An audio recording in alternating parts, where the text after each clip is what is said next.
B2B apparel buyers operate in a tight squeeze right now. Manufacturing costs are climbing, while retailers and consumers demand inventory faster than ever. You generally have two ways to solve this. You can fund a custom production run and wait up to 4 months for delivery, or you can buy existing market inventory immediately, often at a massive discount. Experienced buyers treat Stocklots as a prime source for high-quality garments at the market's lowest price points. These are legitimate, fully finished garments that sit in warehouses due to commercial friction, a canceled order, a delayed shipment, or an oversized production run. Exploring this market requires a specific trade-off. You are giving up the exactness of a custom order to gain absolute speed to market and drastic cuts to your unit price. To evaluate if that trade-off makes sense for your business, we have to look at the 4 operational variables that govern apparel sourcing. First is speed. Fresh production requires a 60 to 120-day minimum lead time from order to delivery. Stocklots are already boxed and ready to ship immediately. Next is price. Because the factory or original buyer needs to convert stagnant inventory into cash quickly, Stocklots consistently price 30 to 70% below standard wholesale rates. You pay for that discount with control and quantity. With fresh production, you maintain total control over custom sizes, colors, and volumes. With a stocklot, you accept fixed quantities and zero input on the specs. Purchasing a stocklot means adopting a completely different business model, where capital moves quickly to capture existing deals. Where a stocklot comes from tells you its price and risks. Canceled orders are top of the market.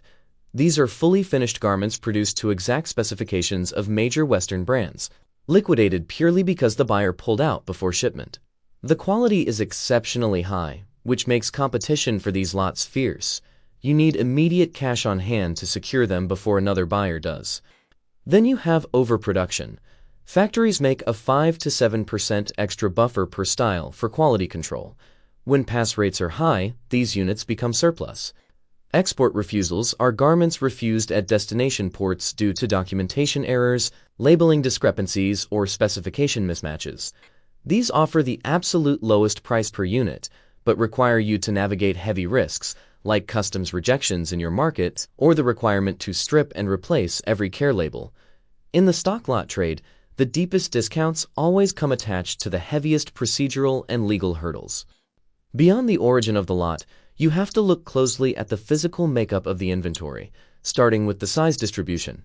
You will often find lots heavily skewed toward small or extra small sizes. Discovering a disproportionate ratio gives you immense leverage to demand rock-bottom prices for those specific units. But a cheap unit price won't save you if your target market is North America or Europe, where mediums and larges dominate. Buying a skewed lot simply moves a dead stock problem from the factory's warehouse into yours. Brand recognition works similarly. A canceled lot carrying a recognizable international label commands a premium in markets that know the brand. In markets where the brand is unknown, you face the added expense of removing those labels before resale. A surplus lot has no absolute value. It is only as valuable as its specific specs match your local customer base. Skipping due diligence in stocklot buying carries the risk of purchasing entirely unusable inventory. You must enforce a mandatory physical or third-party inspection to thoroughly verify the actual condition of the goods. Since many lots are drawn from the factory's 5 to 7% production buffer, you are confirming the defect rate remains within acceptable retail limits. This strict diligence comes with friction. Demanding precise packing lists broken down by size and color adds agent fees and time, which can frustrate an impatient seller looking for a quick exit. But in stock lot negotiations, the power dynamics favor the buyer. The seller has a warehouse full of finished goods they need to convert to cash. Time is on your side. Do not get fixated solely on the unit price. Negotiate on the entire package, including payment terms, shipping responsibilities, and any relabeling costs required. Execute the transaction like an investigative audit. A buyer who shows urgency or emotional attachment to a deal surrenders all their leverage.